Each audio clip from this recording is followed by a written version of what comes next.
Sí, me dice la portada. Ok. ¿Están viendo? ¿Cambió? Sí, Sí, medicina china. ahora sí. Medicina china. Ok, voy a tener que hacerlo así.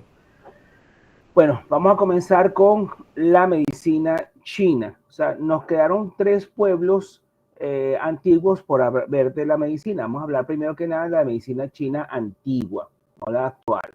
Entonces, la medicina tradicional china, que es una forma que es taoísta de entender la medicina del cuerpo. Uno de los primeros vestigios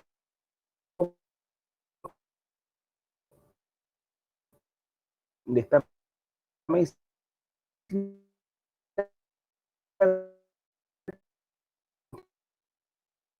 4 milenios siguientes. Tú sabes que tanto los indios como los chinos, como todo el mundo dice que ellos fueron los primeros pueblos del mundo, ¿ok? Pero nosotros somos de la civilización occidental. Para nosotros la civilización occidental comienza en Egipto. De Egipto pasó a Grecia, de Grecia pasó a Roma, y de Roma pasó a Occidente, y es lo que tenemos nosotros. Nosotros venimos a descubrir China en Edad Media, nosotros los occidentales. Y toda la India y China, bueno, Alejandro Magno conquistó parte de la India, pero nosotros, todos estos pueblos ya los vinimos a conocer a la India con Alejandro el Grande y a China ya en la Edad Media. Entonces, realmente, para nosotros son pueblos que son paralelos, pero no podemos decir que fueron los primeros porque nuestra historia tradicional comienza en Egipto con los sumerios y con los egipcios, como el orden cronológico que yo les estoy dando.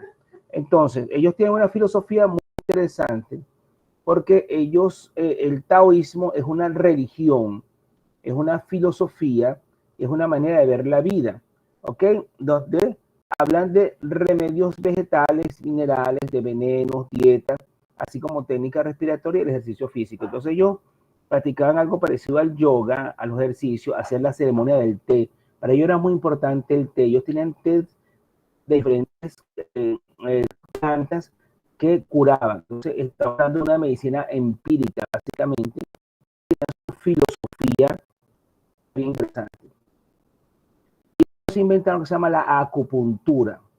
El tema del latín acus, que significa aguja, y puntura, que significa punzada. O sea, la punzada de una aguja.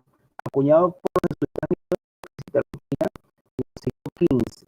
Escribieron el método expresa que solo una parte del mismo, que se debe llamar acupuntura y moxibustión, o simplemente aguja moxa o techu, de acuerdo con su nombre original. Esto es una de las medicinas más antiguas que existe, ¿no? La acupuntura. No sé si ustedes han oído hablar de la acupuntura.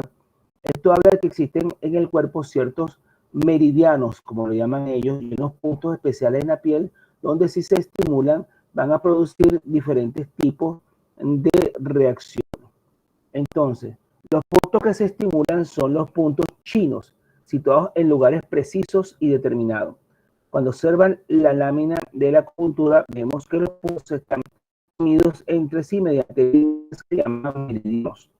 Según los chinos, son vasos Xing, conductores de fluidos que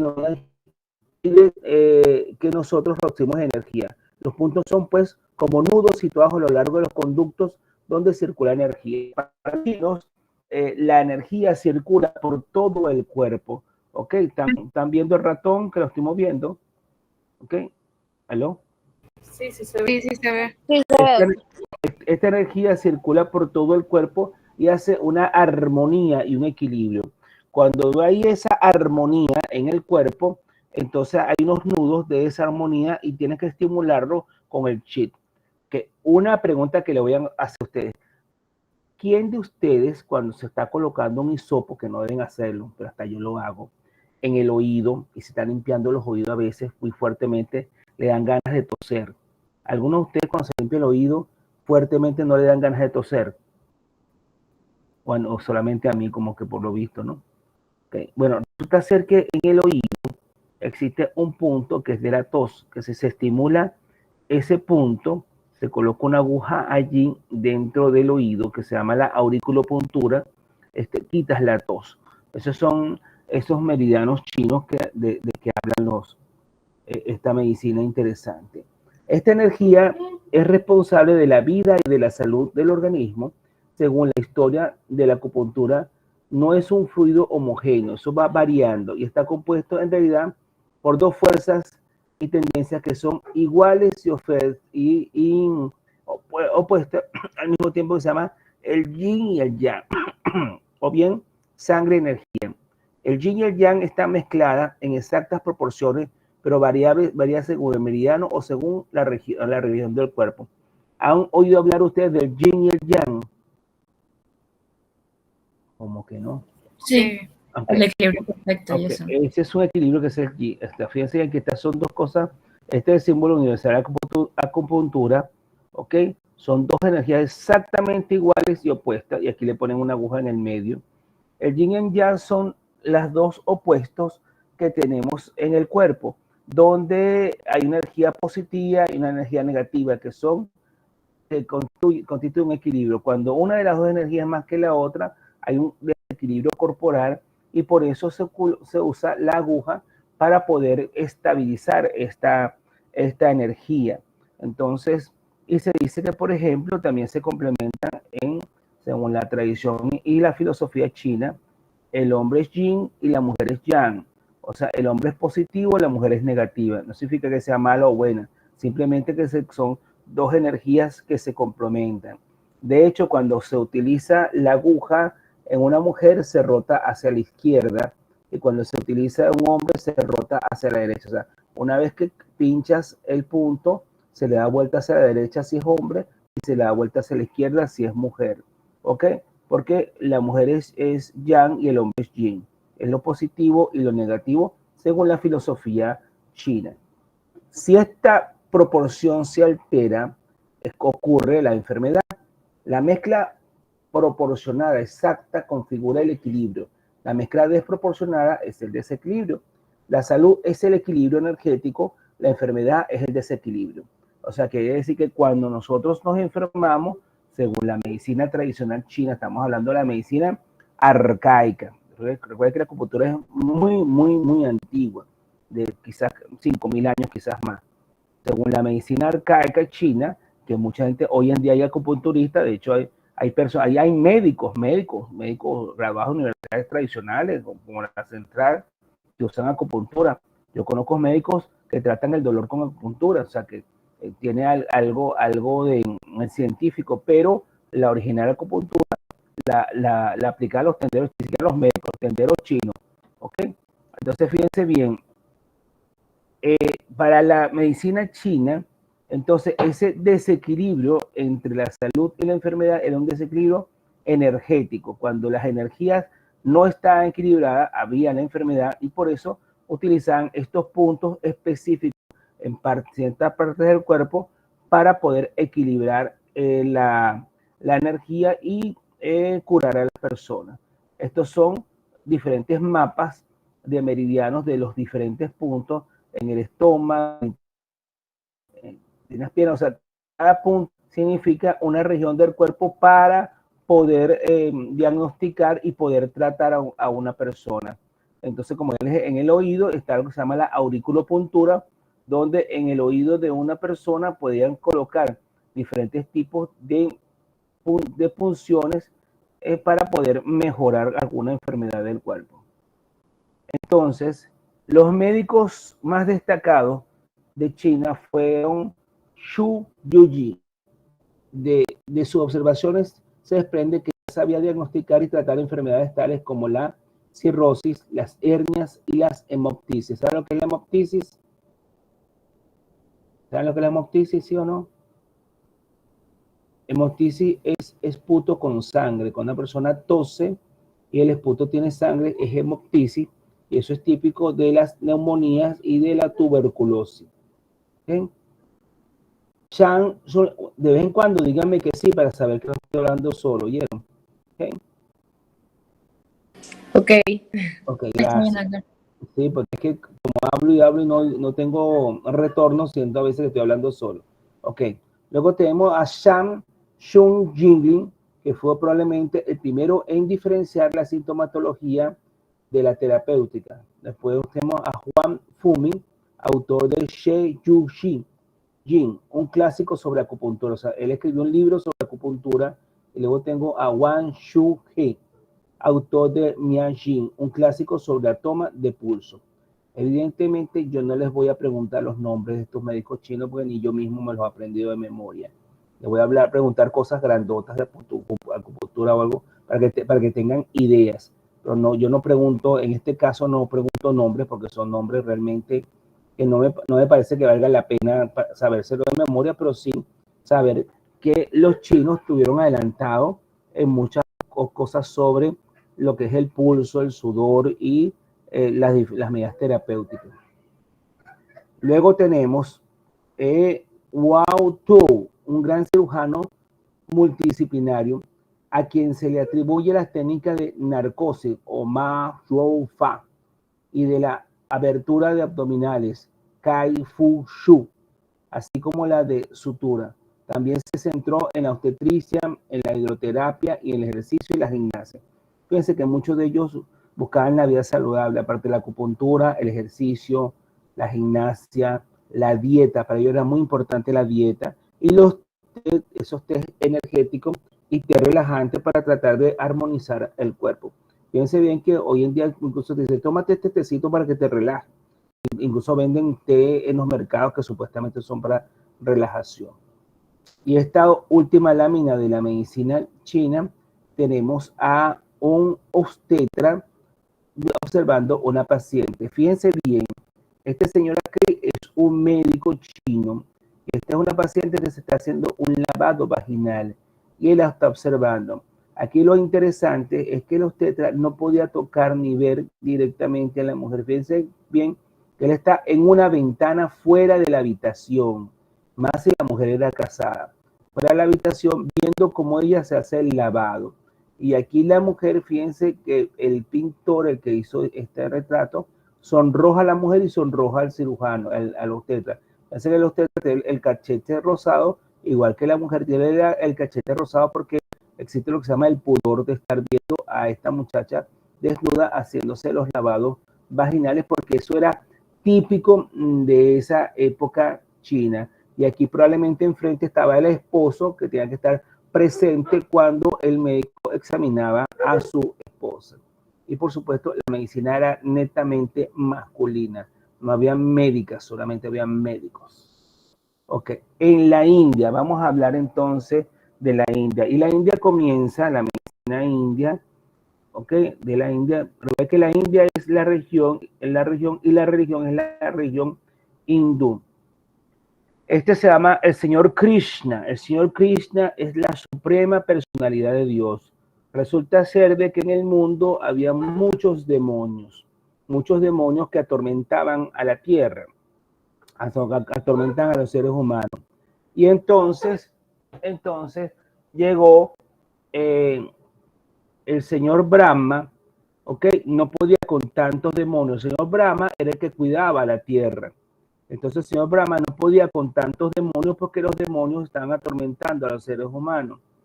Y entonces el señor Brahma se convirtió en vaca y se fue al océano de leche y pasó entre los demonios sin que fuera visto. Por eso es que la vaca es un animal sagrado en la India, porque la vaca es un mensajero divino. Entonces el señor Brahma, convertido en vaca, se fue al océano de leche donde estaba el señor Vishnu. El señor Vishnu es el dios de todos los dioses.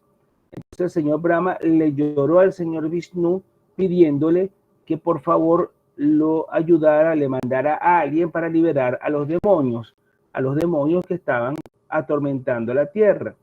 Y entonces el señor Vishnu dijo, yo no voy a mandar a nadie, yo mismo voy a ir a liberar a la tierra.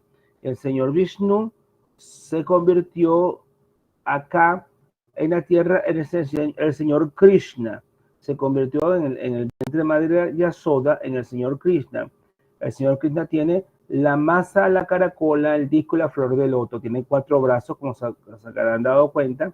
El señor Krishna vino a matar a los demonios de la enfermedad en la religión y la filosofía hindú. Por eso es que ustedes lo ven siempre muy ataviado, con joyas, flautas, todo eso. Y bueno, evidentemente en la India El señor Vishnu tenía todos los defectos de un ser humano normal, o sea, era muy mujeriego, tenía a las gopis, que eran unas pastorcillas que le servían, y él tenía sexo con ellas. Aparte de eso, él mataba demonios y tenía amigos. Realmente era muy, muy humano para ser un dios, digamos al caso. Pero es la suprema personalidad de Dios según la religión hindú. Entonces, la medicina india, la Ayurveda es la ciencia del vivir. Es un sistema védico de medicina nacido hace 3000 años que ve la salud como una armonía entre el cuerpo, mente y espíritu. Los dos textos más famosos en este sistema pertenecen a la escuela de Charaka y Shuraka. Entonces, esta es la cuestión de la armonía cuerpo, mente y espíritu. Como ven, no es nueva. ¿Okay? Siempre nosotros decimos mente sana, cuerpo sano. El güey que el concepto general de salud es el pleno bienestar biopsicosocial de un ser humano y no simplemente la ausencia de la enfermedad. Y fíjense que ya los indios hace miles de años hablaban de la armonía entre cuerpo, mente y espíritu. Entonces, según la Chakara, ni la salud ni la enfermedad están predeterminadas y la vida puede ser alargada con algo de esfuerzo. Por otra parte, la Suracha entiende la medicina como el sistema de librar de enfermedades a quienes la padecen, de proteger la salud y de alargar la vida. La idea era proteger la salud y alargar la vida. Fíjense bien que casi todos ellos se inspiran en dioses, ¿no? De su mitología. Por eso es que ellos tienen ciertos dioses con cabezas de animales o cuerpos de animales. Y ellos adoran a ciertos tipos de animales que los consideran sagrados dentro de la religión india. Recuerden que la medicinas arcaicas tienen que ver mucho con los elementos mágicos religiosos, que es parte de este tipo de medicina. Entonces, vamos a hablar de los Vedas. Se denominan Vedas a los 4 textos sánscritos que forman la base del extenso sistema de escritura sagrada del hinduismo. La palabra Veda es el origen de la palabra española verdad, especialmente entendida como conocimiento revelado. En sánscrito, literalmente significa conocer o conoce. Los textos védicos se desarrollan dentro de lo que se denomina la cultura védica basada en las castas, varna o color, ashrama, etapas de la vida. En la India hay muchas castas, hay un sistema de castas bien interesante. No todo el mundo es igual. En la India hay castas, hay personas con ciertos rangos. Todavía estamos hablando en el siglo XXI. Existen ciertos tipos de castas dentro de la India, muchísimas castas de personas de clases sociales, muchas clases sociales allá. ¿Okay? Esta que estamos viendo es la diosa Shiva. La diosa Shiva es tanto diosa de salud como diosa de enfermedad. La medicina india. La India antigua conocía 4 tipos de médicos. El Rogajara, o médico de la medicina general, el Shayahara, o cirujano, el Vishahara, para la cura de los venenos, y el Krishahara, o mago, dedicado a la lucha contra los demonios. Entonces, fíjense cómo aquí sigue apareciendo el elemento mágico religioso. La enfermedad viene por un demonio. Tú estás enfermo, aparte de porque hay una desarmonía en tu salud, es porque hay un demonio que se te metió. Y entonces, aparte de esas cosas, tiene que haber alguien que te haga un exorcismo, ¿ok? O rezarle a algún dios para que te quite ese demonio y recobrar la salud. Estamos hablando de estas medicinas que son miles de años antes de Cristo. Y en la terapéutica tenemos la misma terapéutica mágico-religiosa y empírica, uso de sacerdotes y curanderos y de masaje. Fíjense que esto es lo que ya denominan los de la religión hindú, los chakras. Los chakras son diferentes centros de energías que van a estar dentro de la persona. Aquí, por ejemplo, está el chakra epigástrico, el chakra del corazón, el chakra pineal, ¿ok? Yo creo que se llaman chakra tiroideo, no me acuerdo bien, pero son diferentes tipos de chakras que tienen que ser en centros de energía que deben estar armonizados para que exista la salud. Por eso que los hindú se aferran a esto y meditan, se colocan en esto, se llama la posición de loto. Es una posición de meditación donde tienen las piernas cruzadas. Esta posición se llama posición de loto, como ya les dije, y donde meditan y meditan muchas veces sobre Krishna y la suprema personalidad de Dios, que es Krishna precisamente, y tratan de armonizarse con el señor Krishna y el señor Vishnu, ¿ok? Y hacen lo que llaman viajes astrales y tratan de armonizarse para que los demonios salgan. Y lo otro es que el curandero o sacerdote hacía ciertos tipos de rituales para que el demonio de la enfermedad saliera. Aparte de eso, por supuesto, eran los té, la gimnasia, la dieta, los masajes, el ejercicio, eran básicamente parte de la terapéutica en la medicina india. ¿Ok? Los métodos de la medicina ayurvédica se fundan en el examen del pulso. Para ellos el pulso era muy importante. La indicación táctil, si estaba caliente o frío, indicaciones visuales como el color de la piel, indicaciones vocales, ¿ok? Si la voz está excitada, fuerte o débil, examinaban la materia fecal, será constipación, diarrea, el color de la diarrea, los ojos, el color de la conjuntiva, análisis de la orina, color y claridad de densidad de la lengua, color, sequedad, humedad, anormales, etc. Así que ya estamos hablando que los ayurvédicos, ellos hacían un examen físico bien interesante, lo que ustedes estaban viendo en semiología, inspeccionaban al paciente, veían las excreciones y las secreciones que tenía el paciente y por ahí trataban de hacer un diagnóstico, lo mismo que ustedes están aprendiendo ahorita en medicina interna. Entonces, la inspección, ¿ok? Y la palpación del paciente para ellos era muy importante para saber si el paciente estaba bien o no, la temperatura, el pulso, todo esto era para ellos sumamente importante. ¿Ok? Estos métodos se llamaban, por ejemplo, la Vamana, ¿ok? Que era eméticos, lavado de estómago, la Virosha, que era purgativo, la Shirosha, estuvo en toro, y la Astatana Anusava, lavados de algunos aún desconocidos. ¿Qué significa esto? Que ellos trataban de botar todo eso, o sea, supuestamente todo lo tenías en el cuerpo, entonces te dan emético para que vomitaras eso que te está envenenando, o purgativo para que lo evacuara, sudorativo para que lo sudaras y botaras eso, algo para que lo estornudaras, probablemente estaba en el alma y la respiración tenía que ver mucho con el alma, entonces cuando estornudabas, botabas todos esos elementos malignos, ¿ok? Y algunos lavados que te hacían cuando tomabas algunos remedios para purgarte o vomitar, entonces todo eso, y por supuesto bañarte. Esto es parte de la terapéutica de la medicina ayurvédica, ¿ok? Este que está acá es el señor Krishna con una de las gopis, una de sus esposas. Él tuvo muchas esposas, ¿no? Esos dioses no se privaban de nada, definitivamente. Okay. Luego tenemos la medicina hebrea antigua. ¿Okay? El pueblo hebreo es uno de los pueblos más antiguos de la humanidad. Ya vimos la medicina egipcia la semana pasada. Ahora vamos a hablar de la medicina hebrea antigua. Entonces, para conocer la evolución de la medicina hebrea desde el periodo bíblico, nos vamos a valer de la palabra escrita atendiendo a los textos del Antiguo Testamento, el Nuevo Testamento y al Talmud.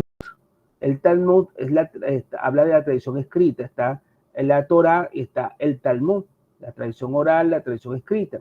O sea, podemos observar que se valen en gran parte de la cultura mesopotámica con sus creencias, con la convicción de que la enfermedad era un castigo divino y por ello signo de pecado, y también sus tabúes acerca de enfermedad y remedio. Entonces, la medicina hebrea también venía, recuerden que también los hebreos fueron conquistados por los babilonios, ¿ok?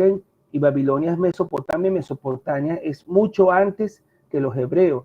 Recuerden que Abraham, el padre, el patriarca de la religión judía, viene de Uruk, de la ciudad de Uruk, y la ciudad de Uruk estaba en la antigua Mesopotamia, ¿ok?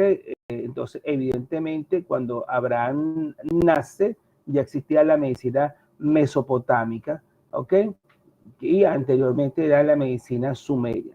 Entonces, por eso es que tiene tradición mesopotámica la medicina hebrea. Entonces, la medicina de los hebreos está dominada enteramente por el principio teocrático que regía la legislación moral y social y la política del pueblo, al cual su arraigo con toda su fuerza. Entonces, la medicina teúrgica y sacerdotal, como acá, como vimos en la clasificación de la medicina. Teúrgica porque básicamente se basa en que Dios es el que cura las enfermedades. La enfermedad es causada por desobediencia a Dios y solo Él puede curar. Entonces, nuevamente los hebreos, la medicina hebrea antigua, tienen la enfermedad como un castigo divino. Y, violamos una ley, violamos algún tabú, alguna ley de que Dios puso, entonces Dios nos castiga con una enfermedad, con una plaga. Entonces, para la medicina hebrea, que es teúrgica y sacerdotal, la enfermedad viene como un castigo divino, provocado por la ruptura de una regla. O sea, fíjense bien que se parece muchísimo a la medicina primitiva. El concepto de salud enfermedad. La enfermedad es originada por el pecado en la impureza. La medicina entonces se basó en la higiene, la cual era estricta y de carácter religioso. Recuerden que según la Biblia, en Génesis, cuando cuando Adán come del fruto prohibido, entra en el pecado. O sea, Eva le da el fruto prohibido a Adán. Adán comió la manzana, o decimos que es manzana, realmente dice fruto prohibido, o sea, desobedeció a Dios, y al desobedecer a Dios, se perdió del jardín del Edén y entró a la tierra y entró en pecado y se hizo mortal. Adán era inmortal, igual que Eva, y al comer el fruto prohibido, no solamente vieron su desnudez, sino al mismo tiempo entraron en el pecado y se hicieron mortales. Por eso es que el hombre muere, porque entró en pecado. Y entonces, por esa razón, entonces Adán entra al pecado, y por eso es que la religión hebrea nos habla de que la enfermedad es producto de la desobediencia a Dios. Entonces, la tradición judía recoge una serie. Realmente se dice medicina hebrea, porque cuando hablamos de judíos, judíos es una de las tribus de Israel. Hubo 12 tribus de Israel. Israel era Jacob, su nombre fue cambiado por Israel, y tenía los 12 hijos, que son las 12 tribus de Israel. De esas tribus, la única tribu que queda es la tribu de Judá, y por eso le llaman judíos, pero realmente sería medicina hebrea, porque era cuando estaban todas las 12 tribus reunidas según nuestra tradición religiosa. En la tradición judía se recoge una serie de escritos conocidos en conjunto como la Biblia. El llamado Antiguo Testamento se compone de varios libros, en uno de los cuales se establecen las reglas y preceptos que deben cumplirse de higiene y salud. Básicamente se basaban en la prevención. Si ustedes quieren leer un libro de medicina preventiva, lean el Levítico y lean Números. Son libros de medicina preventiva y hay muchísimas reglas de higiene, básicamente para evitar el contagio. Se regula la alimentación, que debe ser pura. Entonces, por ejemplo, ellos no comen cochino, no puedes comer a medida de uña, no comen mariscos, se considera que la sangre como algo sagrado que no debe ser consumido, pues constituye el pecado. Existen alimentos prohibidos como los mariscos y el cerdo, así como algunas aves. Entonces, diferentes tipos de comida están prohibidas para la religión judía. Hoy en día sabemos que, bueno, que evidentemente por cuestiones de higiene, el cerdo, por ejemplo, es un animal que contiene muchos parásitos. Y si lo comes, si no está bien cocido, te puedes enfermar. Entonces, de alguna manera, había una protección de Dios para ese pueblo de Israel. Entonces, dentro de sus normas de higiene, la limpieza, el baño ritual, para ellos era muy importante el bañarse, el limpiarse. Las mujeres debían bañarse durante y posterior a la menstruación. Durante y posterior a la menstruación, porque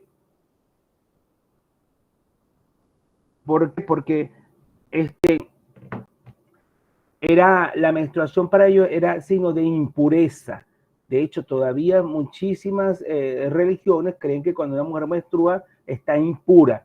Entonces, para la religión hebrea, la menstruación no era, si era algo natural, porque todas las mujeres menstruan, pero era cuando estaban impuras. En el momento que una mujer estaba menstruando, estaba impura y ningún hombre podía tocar a su mujer si estaba en menstruación porque estaba impura. Y ninguna mujer podía acercarse a ningún hombre, así fuera soltera ella, si estaba menstruando porque estaba impura, y por eso se tenía que bañar. Para ellos, por eso era tan importante los baños. ¿Ok? Entonces, y cosas tan naturales como acabo de decir, como la menstruación era visto como un signo de impureza en la mujer.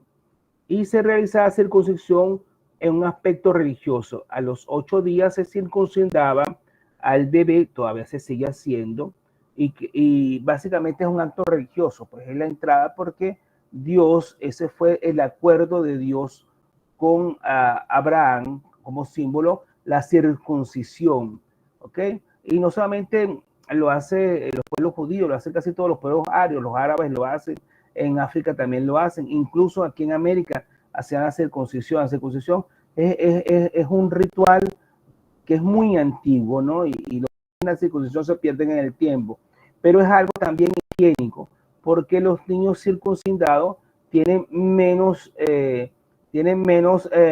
chance de hacer cáncer a nivel de pene, y entre las mujeres de la región hebrea es más raro el cáncer y las enfermedades ginecológicas, porque aparentemente el prepucio, si no está bien lavado o no hay bien cuidado, puede transmitir varios tipos de enfermedades, sobre todo enfermedades venéreas, y puede también que ver con el cáncer de cuello uterino. Entonces, se han hecho estudios sobre eso. O sea, de alguna manera, la circuncisión protege también a la mujer del cáncer de cuello uterino. Entonces, durante mucho tiempo, en la enfermedad se vio como un castigo de un pecador por la cólera de Yahvé. Entonces, cuando Yahvé o Dios estaba molesto porque rompió una ley, entonces castigaba al pueblo por la enfermedad.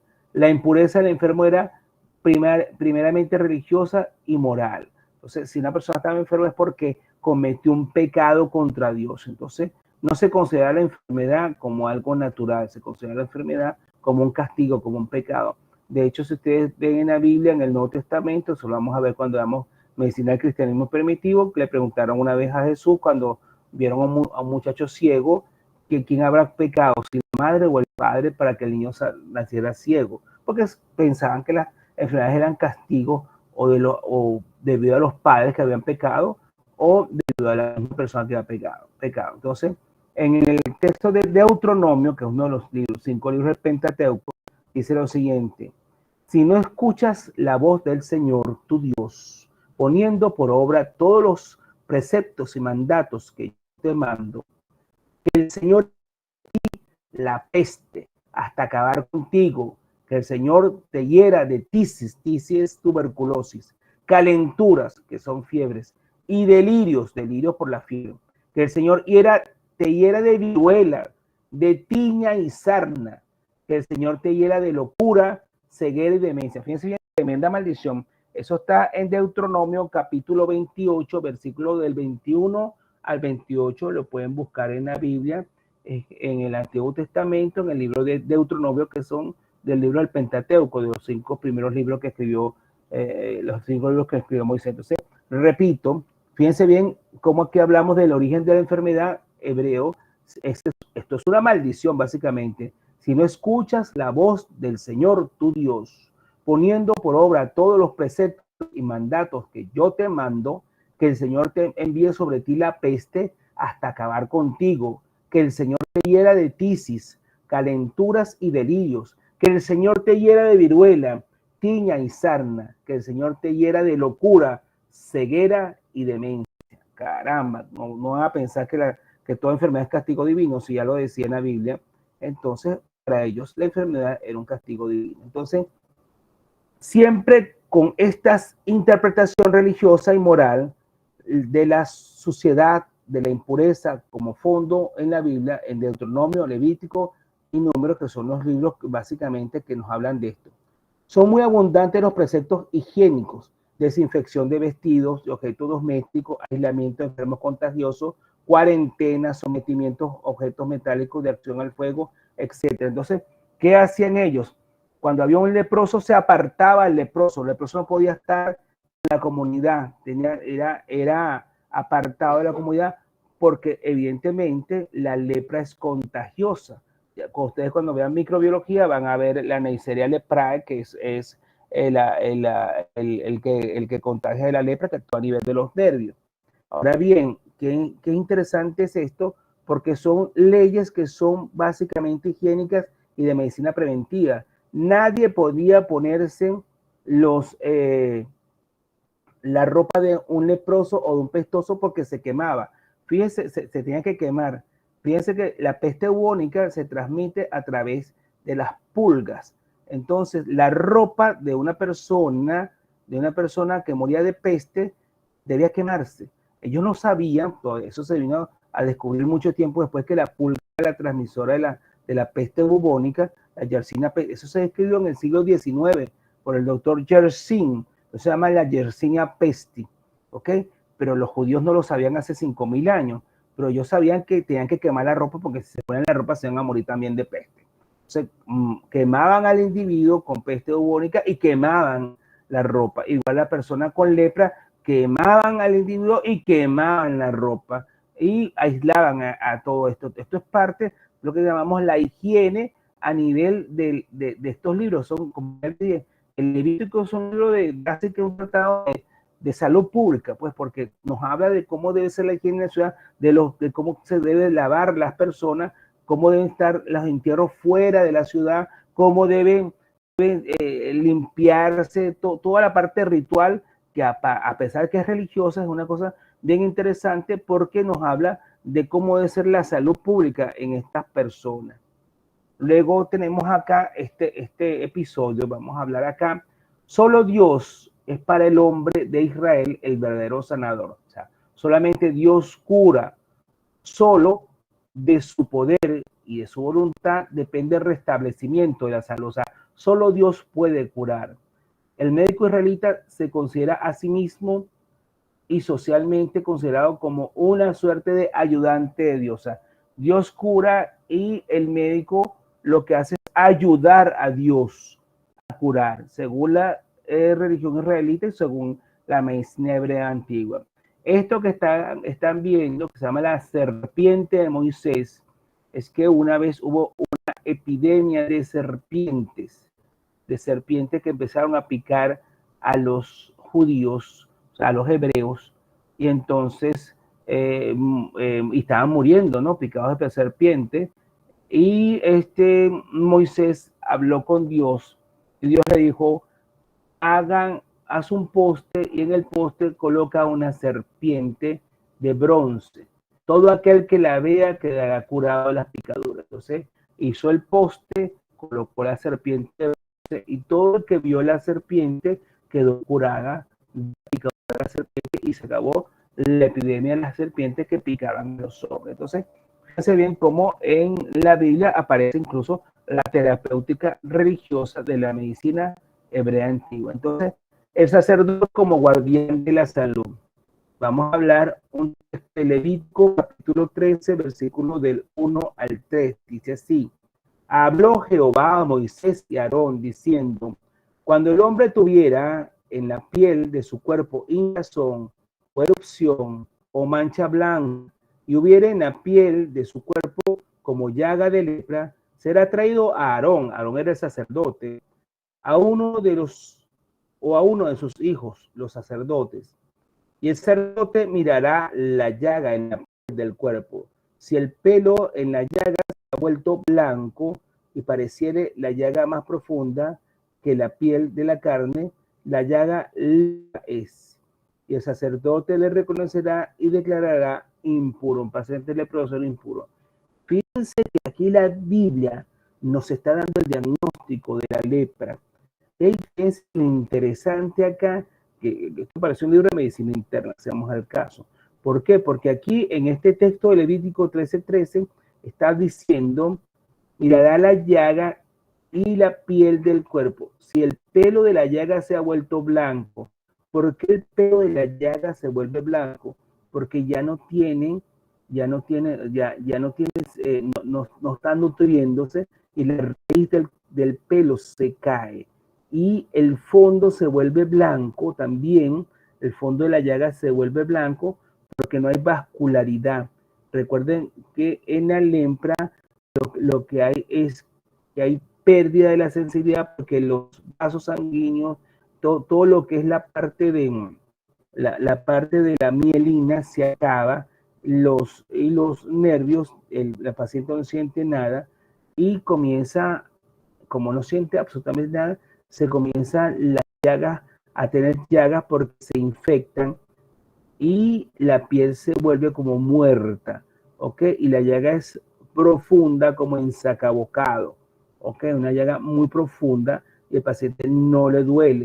Entonces, como una enfermedad contagiosa, entonces el sacerdote declara impuro. Quien podía declarar impuro a una persona con lepra era el sacerdote.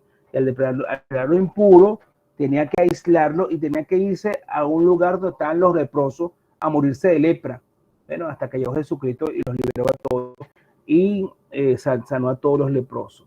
Entonces, eso es básicamente, fíjense como aquí en el libro de Levítico ya es una medicina como teúrgica sacerdotal y estaba en el poder del sacerdote saber quién estaba enfermo, quién no estaba enfermo, a quién se debía curar y quién podía estar puro o impuro. En el Antiguo Testamento se citan varias leyes rituales relacionadas con la salud. Así leemos en Éxodo 31, 12, 15, como el descanso del sábado era obligatorio, desde el rey que dejaba de tratar asuntos oficiales hasta el médico que no podía tratar enfermos, o en Génesis 17, 1, 27, en donde la circuncisión es obligatoria en el recién nacido a las normas y quedó para amamantarla al neonato. Fíjense qué cosa interesante. Aquí el descanso. No podías trabajar todos los días. Tienes que tener un día de descanso. Ni el esclavo, ni el burro, ni el caballo. Nadie podía trabajar el día sábado, porque era el día sagrado, el día de Dios. Entonces, ese día nadie trabajaba. Entonces, Dios estableció un día para el descanso y en esta medicina hebrea antigua es la importancia del descanso. Por eso ni los esclavos podían trabajar el día sábado. Y lo otro importante aquí en la medicina hebrea es que fíjense bien que hay normas para el cuidado del recién nacido, que tenga que ser circuncisión, y normas para amamantar al neonato. ¿Ok? Él tenía que ser circuncidado. ¿Aló? Disculpe que lo interrumpa, de verdad disculpe, pero es que las llamadas gratuitas dentro de Meet nada más aceptan 1 hora y a nosotros nos quedan 2 minutos, entonces en 2 minutos. Bueno, ya, déjame terminar. Ya, listo. Sí, era para que estuviera, perdón. Ok. En Levítico 13 se nos informa que la conducta a seguir ante la lepra y su aislamiento, se nos advierte que el que tocara cadáver humano se impuro por 7 días previo al lavado al tercer día. Y también el Deuteronomio se nos indica que tendrá fuera del campamento un lugar donde agacharse para hacer sus necesidades. O sea, decía hasta dónde tenía que hacer sus necesidades, dónde agacharse y todo. Tenía que, hasta la parte escrita era importante en la medicina hebrea. Esto es simplemente, esto es Jerusalén, este que está acá es el muro de los lamentos, este es el domo de la roca y por aquí está el Santo Sepulcro. Esta foto la tomé yo, este es el domo de la roca, esta es la puerta de Damasco en Jerusalén, estoy yo con mi familia, este es lo bonito, este es el muro de los lamentos, el domo de la roca y por aquí está el Santo Sepulcro, todas las 3 religiones están allí, ¿ok? El muro de los lamentos. Y este beduino que está acá estudia medicina, ahorita en 4º año, es un beduino que estudia en Navarra, está sobre un camello montado. Con esto terminamos. Muchísimas gracias por su atención. ¿Alguna